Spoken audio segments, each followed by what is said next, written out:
Twende. Sikiza, unajua nini maze? Niko na wanangu kibao hapa. Niko na solo. Sawa. Huyu ni solo, lakini anaweza kaja kama EP tu baba. Kama nini, kama kundi? Kama kundi, kama solo. Solo akaja kama kundi, yani kundi solo kaja kama sio solo thing. Ni solo mtu wa Shaitan au sio? Mwanangu ni chama hapa. Niko na mshua. Mshua huyu hapa. Au sio? Tuko na wakishua. Yaani mshua yuko na wakishua. Umeona wakishua? Ana shida. Mtoto toka mambo mazito. Meneja yetu au sio? Wangu mtu mbadi, kanda maalum. Naongea na kanda maalum au sio? Sema kanda maalum bwana. Ameshachinja ng'ombe na ng'ombe chapo. Sema solo. Dogo wetu bwana.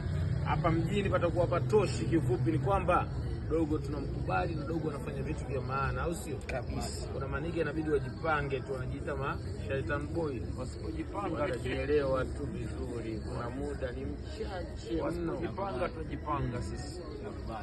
Dogo hata wakijipanga yeye anakuja anajibeto. Anakuja na beto. Hiyo ni maisha. Kija anapanga watu wanakuja na beto. Tuko pamoja mwezi kabisa na sound. Muonyesha beto. Kifamilia ina sound. Alafu kikacha zaidi au sio?